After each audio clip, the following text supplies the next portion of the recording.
अस्सलाम वालेकुम to all. उम्मीद करता हूँ आप सब खैर वाफियत के साथ होंगे। दोस्तों, मेरा नाम है डॉक्टर अली असगर और हम कर रहे हैं रोटेशन वाला चैप्टर जो कि यूनिट नंबर 4 है। इसके अंदर इस टेबल के अंदर आपको दो चीज़ों के दरमियान कंपैरिजन बता दिया, लीनियर वर्सेस रोटेशन।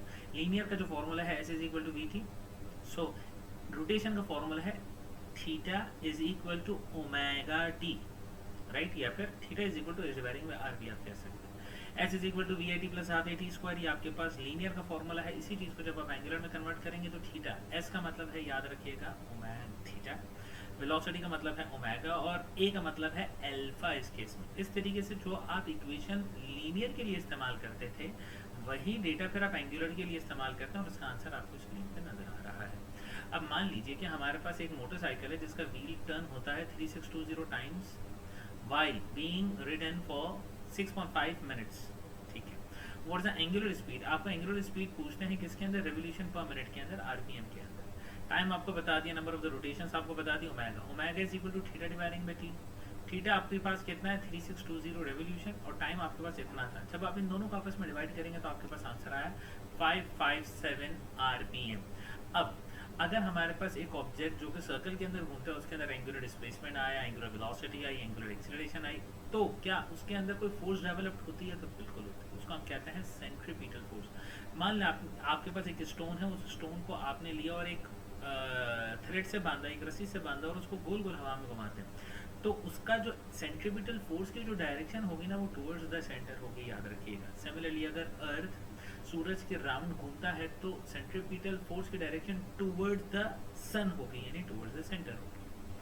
अब आपने कहा फोर्स होगी, अब फोर्स के लिए हमारे पास जो फॉर्मूला है वो है centripetal force is equal to M mass of the object velocity का स्क्वायर डिवाइडिंग बाय आर के बराबर।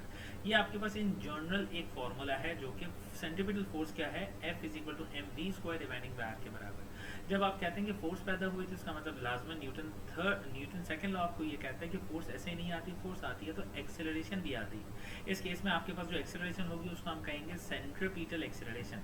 सेंट्रीपिटल एक्सेलरेशन, उसकी डेरिवेशन की तरफ हम जाते हैं और ये कहते हैं कि भाई मान ले आपके पास एक ऑब्जेक्ट था, पहले बी पे, अब वो सी पे चला गया। पहले बी था, अब वो सी पे गया, तो बी से ए तक यानी सेंटर तक का डिस्टेंस रेडियस है और ये भी आपका डिस्टेंस रेडियस है। यहाँ से लेके यहाँ तक का डिस्टेंस आपके पास रेडियस है। इसी चीज़ को हमने यहाँ पे बनाया, हमने कहा ये पार्टिकल पी है, ये पार्टिकल पी पहले क्यू पे था, अब आर पे चला गया। यहाँ से लेके यहाँ तक की इसकी स्पीड जो है वो v1 के बराबर है, यहाँ से यहाँ तक की स्पीड v2 के बराबर है। क्योंकि ये ऑब्जेक्ट जो सर्कल के अंदर घूम रहा है तो कहीं पे भी अगर हम उस पत्थर को अपने हाथ से छोड़ेंगे तो वो टेंजेंट की डायरेक्शन में जाएगा जो कि उसकी वेलोसिटी होगी। तो ये हमारे पास वेलोसिटी 1 आ गई, ये वेलोसिटी 2 आ गई। इसी डायग्राम की मदद से हमने इस चीज़ को बनाया है। अब देखिएगा हमारे पास derivation delta v is equal to v, change in velocity dividing by original velocity, change in displacement dividing by r यानी रेडियस के बराबर। जरा देखिएगा, ये आपके पास डेल्टा एस है और ये आपके पास आर है, ये आपके पास डेल्टा वी है और ये आपके पास सिंपल वी के बराबर है। यानी हमने इन दोनों आइसोसीलियस ट्राइंगल को कंपेयर किया। आइसोसीलियस ट्राइंगल का मतलब वो ट्राइंगल जिसकी दो साइड्स आपस में सेम हो। तो delta we dividing by V is equal to delta S dividing by R के बराबर आ गया, ठीक है, क्योंकि हमने कंपेयर किया। अब हमने रीअरेंज किया और हमने कहा कि ये वी इज इक्वल टू कि इस साइड पे जाएगा, तो वी डिवाइडिंग बाय आर और डेल्टा एस हो जाएगा, डेल्टा एस। अब इस पूरी इक्वेशन को हम डिवाइडिंग बाय टाइम करेंगे, change in v dividing by t, v dividing by r, delta S dividing by delta t के बराबर। अब delta we dividing by delta t यानी rate of change of velocity किसके बराबर है? भाई साहब एक्सेलरेशन के बराबर है। और rate of change of displacement किसके बराबर है? अगेन वेलोसिटी के बराबर है। तो आपने इस लेफ्ट हैंड साइड को हटाया, इसकी जगह पे एसी लिखा। AC stand for air condition, नहीं, AC stand for centripetal acceleration is equal to v से जब मल्टीप्लाई होगा, क्योंकि ये पूरी चीज वी के बराबर होगी, राइट, और ये वाला वी है, तो जो ये वाला वी से मल्टीप्लाई होगा तो V square dividing by R आएगा। ये आपके पास AC का फॉर्मूला है which is known as centripetal acceleration. अब ठहरिएगा, ऊपर आपने एक फॉर्मूला किया सेंट्रीपिटल फोर्स का, वो क्या था? M we square dividing by r. क्यों m we square dividing by r आया जो कि आपने ऊपर अभी किया था यहाँ पे? क्योंकि फोर्स किसके बराबर होता है? Mass into acceleration. एक्सेलरेशन का आंसर है वेलोसिटी का स्क्वायर डिवाइडिंग बाय आर, जो कि अभी आपने नीचे प्रूव किया है। इसी वजह से जो आपकी सेंट्रीपिटल फोर्स है उसका आंसर आता है M we square dividing by R, right. इसका आंसर आता है M we square dividing by R. मैं यहाँ पे लिख भी देता हूँ, यह आपका आ गया एफ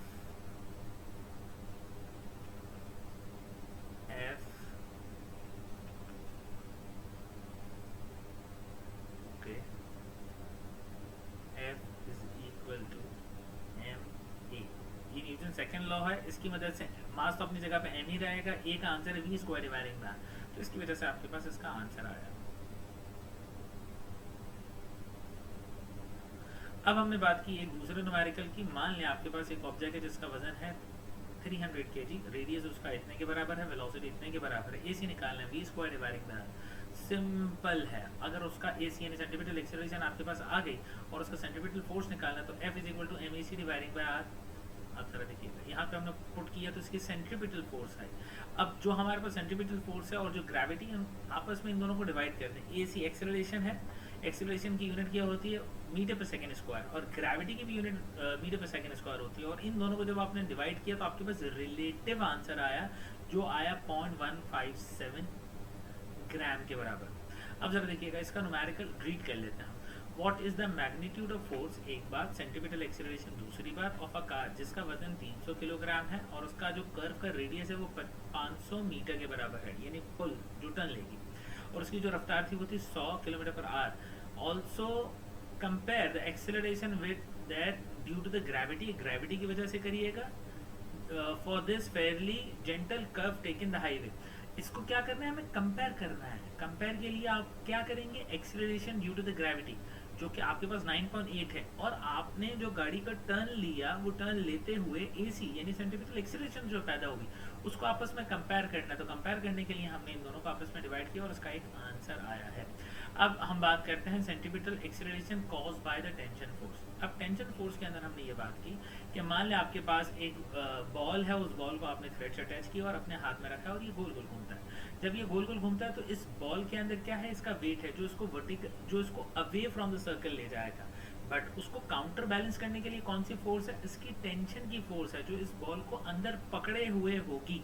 तो इसका मतलब अगर आपको FC सेंट्रीपिटल फोर्स निकालनी है तो ये किसके बराबर आएगा, FT माइनस FW। FT यानी टेंशन जो कि जिसकी वजह से बॉल आपके कंट्रोल में है, माइनस वेट, वेट का मतलब इस बॉल का अपना जो वजन था। तो जब हम इनको आपस में सॉल्व करेंगे तो FT इज इक्वल टू, जब ये इज इक्वल टू के राइट हैंड साइड और लेफ्ट हैंड साइड पे चीजें चली जाएंगी तो आपके पास FT इज इक्वल टू क्या आंसर बैठेगा, mv square dividing by r minus mg। ये आपके पास टेंशन की फोर्स आई, यानी जिस फोर्स से आपने उस ऑब्जेक्ट को पकड़े रखा था। अब आपके पास एक दूसरा टॉपिक है जिसको हम कहते हैं बैंक कर्व। बैंक कर्व का मतलब है थोड़ा सा टिल्ट या स्लाइड होगी चीजें। अब स्लाइड का फायदा क्या है कि जब आप एक टर्न लेते हैं हाईवे के ऊपर या कोई भी स्पोर्ट्स के अंदर, तो उसके अंदर जब टर्न लेते हैं तो ऐसा ना हो कि सेंटीमीटर एक्सेलरेशन इतनी ज़्यादा हो जाए कि गाड़ी कोलैप्स कर जाए, यानी गाड़ी का एक्सीडेंट हो जाए। तो इससे बचने के लिए जो रोड होता है ना उसको हम थोड़ा सा टर्न कर देते हैं, उसका एंगल बना के थोड़ा सा टर्न कर देते हैं। इससे फायदा क्या होता है, ग्रिप रहती है और गाड़ी टर्न पे स्लिप नहीं करती, स्किड नहीं करती।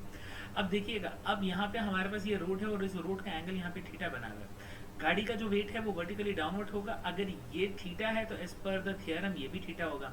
अब ये थीटा है तो थीटा के सामने वाली साइड ये वाली साइड है जिसको मैं यहाँ पे मार्क कर रहा हूँ। अब थीटा के सामने हमेशा क्या लिखा जाता है, साइन थीटा लिखा जाता है, तो ये साइन आ गया।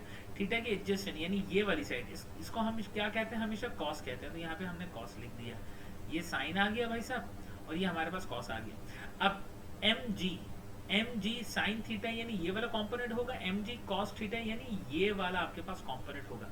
अब जो सेंटीमीटर एक्सेलरेशन हमारी है वो इस कंपोनेंट की वजह से आ रही है, तो इसकी वजह से हम यहाँ पे लिखेंगे साइन थीटा वाला कंपोनेंट। तो यहाँ पे हमारे पास इसका आंसर आया n, जो वेट है, साइन थीटा किसके बराबर है, mv square dividing by r। यानी यही वो फोर्स है जो कि कार को अंदर की तरफ लेके आ रही है, जिसको हम सेंटीमीटर फोर्स कहते हैं। दूसरी चीज, गाड़ी का जो वेट है उसको काउंटर बैलेंस कौन सी फोर्स कर रही है, ये वाली फोर्स, यानी W is equal to mg को बैलेंस कर रहा है n into cos theta. n into cos theta का मतलब उसका वेट। ये दोनों इक्वेशंस आपके पास आ गए, इन दोनों इक्वेशंस को आपने डिवाइड कर दिया, यानी sine theta dividing by cos theta is equal to mv square dividing by r। Sine dividing by cos किसके बराबर है, टेंजेंट के बराबर है। क्या m से m कैंसिल हो जाएगा तो यहाँ पे टेंजेंट थीटा आ जाएगा। Tangent theta is equal to v square dividing by rg। Theta की वैल्यू यहाँ से निकालनी है तो थीटा यहाँ रहेगा, टेंजेंट उधर जाएगा तो ये टेंजेंट इनवर्स आ जाएगा, v square dividing by rg। तो यहाँ से आपके पास बैंकिंग कर्व का आंसर निकल के आ जाएगा। अब एग्जाम्पल के तौर पे यहाँ पे आपने कहा curve on some test track and race course such as M1 Islamabad Lahore motor highway are very sleepy and bank, यानी छोटे टेयर है जैसे मैंने आपको समझाया था। This banking with the support of tyre friction are very stable car configuration. इसकी वजह से स्टेबिलिटी आती है। Allow the curve to be taken at very high speed, आप हाई स्पीड के अंदर भी टर्न लेंगे तो गाड़ी आपकी उलट नहीं जाएगी। To illuminate calculate the speed at which 100 metre radius curve bank 30 degree, जब जो एंगल बना है वो 30 डिग्री का है और उसका जो रेडियस है वो कितना था, 100 के बराबर था। अब आपको क्या करना है, should be driven if the road were frictionless approach. We first note that all the term of expression for the ideal angle, यानी हम आइडियल एंगल की बात करते हैं। अब जरा देखिए, हमारे पास रेडियस ऑफ द कर्व आ गया r is equal to 100 metre के बराबर, थीटा हमारे पास आया 30 डिग्री, ये 300 नहीं है भाई साहब, ये 30 हो गया, ये 300 नहीं है, ये 30 है, और वेलोसिटी आपके पास निकालनी है। अब मुझे पता है tan theta is equal to v square dividing by rg आ गया, और v का फॉर्मूला है under root of rg sin theta. r का मतलब रेडियस, g का मतलब 9.8, एंगल का मतलब अपनी जगह पे ये लिखा हुआ है आपने। तो जब आप इसको सॉल्व करेंगे तो आपके पास वेलोसिटी का आंसर क्या आ जाएगा, 23.8 मीटर पर सेकंड की स्पीड से गाड़ी टर्न होगी। मगर ये चीज़ आई कहाँ से, ये यहाँ से आई, ये v स्क्वायर वाला था ना, तो rg मल्टीप्लाई बाय टेंजेंट हुआ, और स्क्वायर को खत्म करने के लिए हमने यहाँ पे अंडर रूट लगा दिया। तो इस तरीके से हमारा ये वाला टॉपिक कंप्लीट होता है। अब मैं नेक्स्ट वीडियो बनाऊंगा ऑर्बिटल वेलोसिटी के हवाले से, और हम वो डिस्कस करेंगे। उम्मीद करता हूँ आपको मेरे लिए ये लेक्चर समझ आया होगा, पसंद आया होगा। थैंक यू वेरी मच, और मेरे चैनल को ज़रूर सब्सक्राइब करें। Thank you.